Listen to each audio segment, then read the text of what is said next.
And welcome! This is the Reverend Chisholm's How to Make a Mushroom Farm Minecraft tutorial.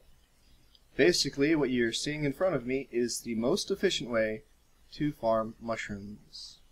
What you do is basically fill up this center aisle with mushrooms, and it will grow to adjacent squares, which is exactly like this. So it'll grow at a diagonal up and a diagonal down. It'll also grow directly across. It will not grow above, because for it to grow here, you would have to fill that, which is outside of its direct adjacent. So this is the most efficient way to do it. And if you think that's what this tutorial is going to basically about, you're wrong. Because this is the most obnoxious form of farm that you wouldn't be able to pay me enough money to ever make. What I've done is I've gone over here and made a different type, kind of my own design, kind of not. Really, with mushrooms, you can't get something that's your own design without screwing it up somehow. So, yeah, this is a general idea that I've modified to my own way. It is a 7 wide, although you could have it 6 wide and it would still work perfectly. In fact, if I had to remake this, I would make it 6 wide. But because I'm not going to remake it, it's going to stay 7. Here, you have the maximum length for water, so it'll literally come and drop off right here. As in, if I were to flip this, the water would come down and stop. Now up here, you have those water source blocks, and they're going 1 block past. So find out what the maximum is, and then just take one away. So if I were to dig this out and place water here, it'll stop right here and it won't fall over.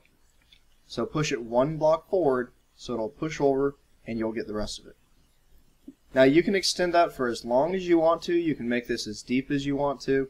Doesn't really matter. It's all your own personal preference.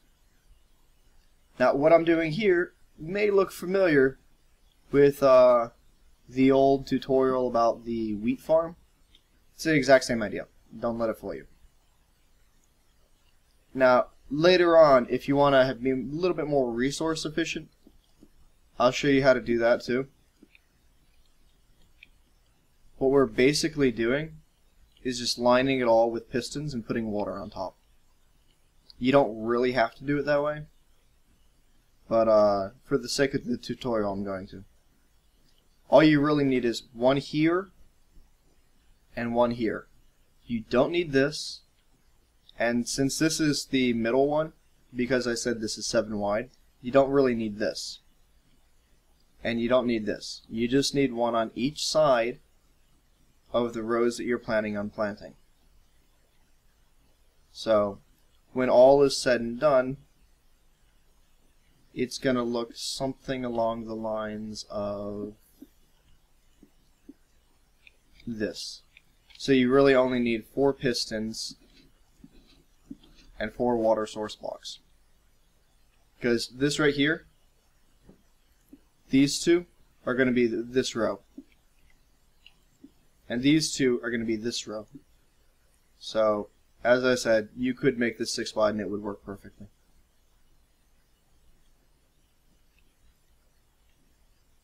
In fact, there, see that? This center column is actually where you're going to be planting your seed crops. So, can't even plant that because of the torch. Don't worry, I'm going to remove the torches in a little bit. So anyhow, this is what you're going to be planting on, and it's going to grow to these 2. You're only getting about half efficiency, but full efficiency is not worth the time or the effort. So you just basically run the wire back. Now I do have a repeater here because the signal would literally stop short after this block. So I just take the block out and I put a repeater there. The best way to know where you can run your signal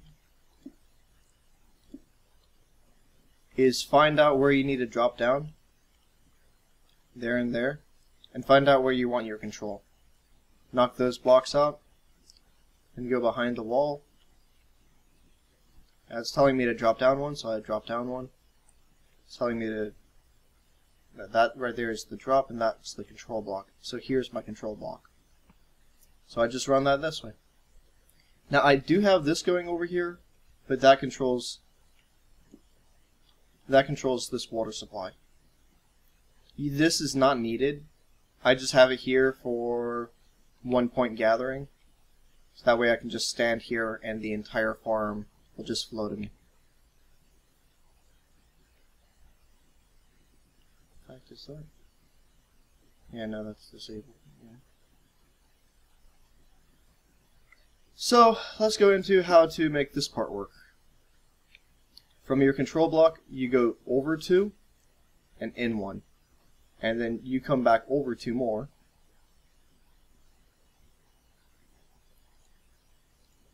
And look at me, I'm not prepared. Isn't that amazing? So unusual, huh? And basically this line right here, it's powered, and it goes into this block. Now, the way redstone torches work is they're off when the block they're attached to is powered. So since this line is going and powering this block, that's off. Now if you wanted, take for instance, that to be off when this is off, then you can do that too. You just make an inverter. And the way you do that is you go, okay, this needs to be a wire, that'll be a redstone torch, and that'll be a block that it's attached to. So let's throw the torch, grab the block, place it, and then place the torch. Now this line is powering this block, and this torch is attached to this block. So because the block is being powered, the redstone torch is off. Which means this block is not being powered, and means this one can be on.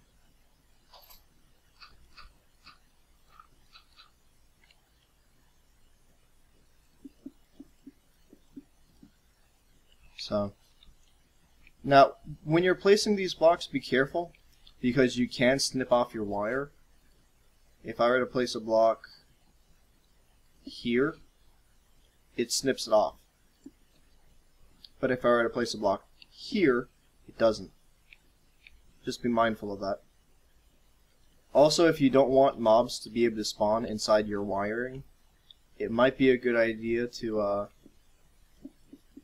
cover it up. Now, I can't place one here because that'll snip it off. So you place one right above it. Once again, can't place it there. And don't worry if you do snip it off, you should be able to hear it when the piston goes down. If you can hear it in the background, you should be easily able to tell. And then I'm just going to seal up this walkway real quick.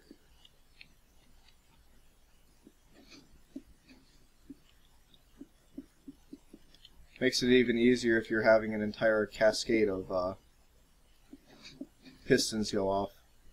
Makes it so you can't really miss it at all. Okay, and since most of this is all 1 block high, you shouldn't really have to worry about any mobs. Yeah. And you see, that's what I'm talking about. When you place one here, it'll literally snip it off. And you don't want that. Okay.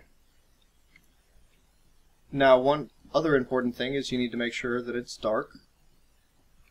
So remove all of your torches.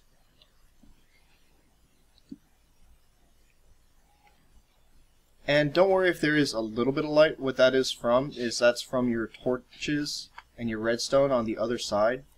I've noticed that the pistons don't block out all of your light. It will let some of it pass.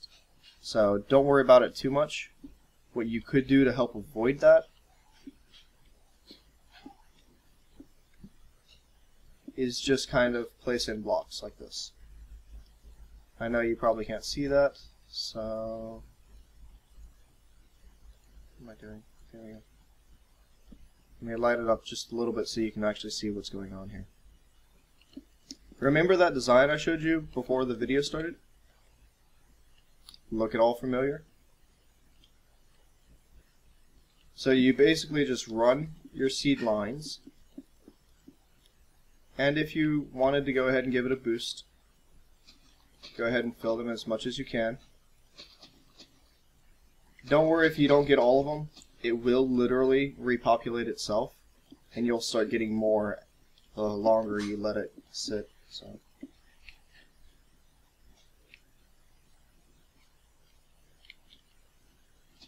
And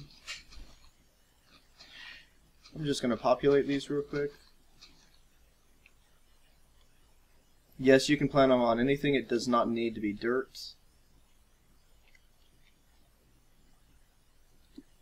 I wonder, did I do this wrong?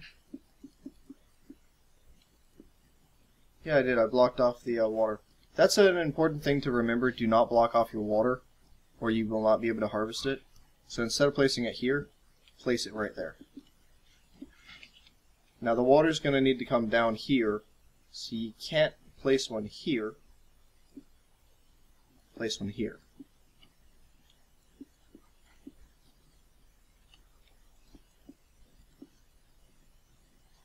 And then you should not really have any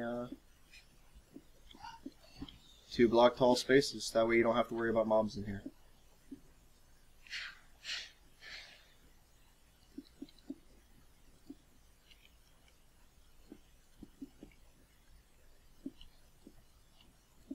And if you hear any background noise, it's just my son playing around with his toys, so just ignore him.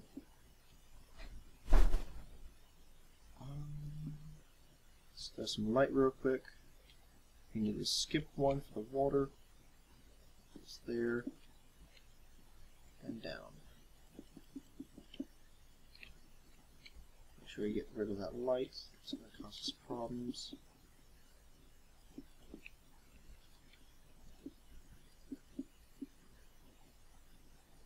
And I bet you I made the same mistake here. Yes, I did. Remember to keep that one block open, or you will hate yourself later. I promise, I've done this more than my fair share of times. It is not fun digging out that entire line to remove one block that you forgot.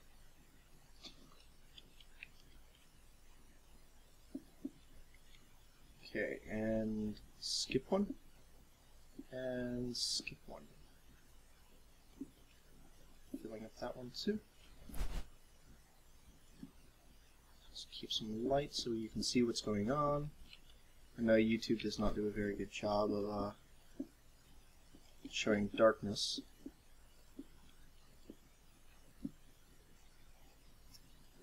Bam. Okay.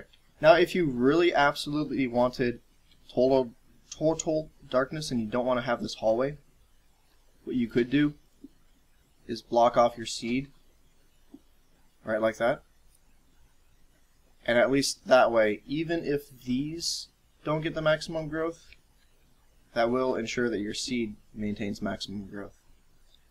I have this walkway over here that I'm going to finish in just 1 second, so I'm not really worried about it. And then basically, as I was saying earlier, the water is going to push everything out here, and this is going to push it all here. So we're just going to make a little door here.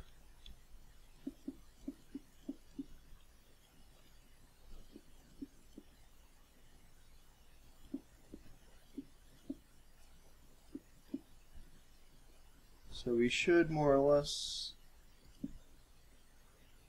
be all good and set. Now, one thing you could do to maximize your light without really devastating it is if you make it this way, where you have the hallway, make sure you save 1, 2, 3, 4 blocks, 1, 2, 3, 4 before your light. If you have that, you're going to be sacrificing some mushroom growth. So make sure you have 3 on the wall and then your doorway. Total of 4. Now another thing you can do in here is just go ahead and line the top. And I did not mean to hit that switch. And if you really wanted to, because we aren't going to need access to the seeds anymore, let me turn that off. Mushrooms can't grow in water anyway. And I'm sorry about the light, sorry. Since we aren't going to need access to the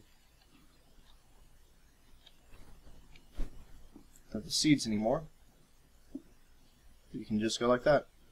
And that way all of these tubes right here are simply your growing tubes. Make sure it has no lights. And the reason why we do this is to make sure that the outside light can't affect it either. Feel free to put a door here, but if you do decide to put a door, see where it is. Yeah, by the way, if you guys have not seen the new screen, here's a good way to look at it. There we go. Okay, now if you place it here, your water is going to stop here.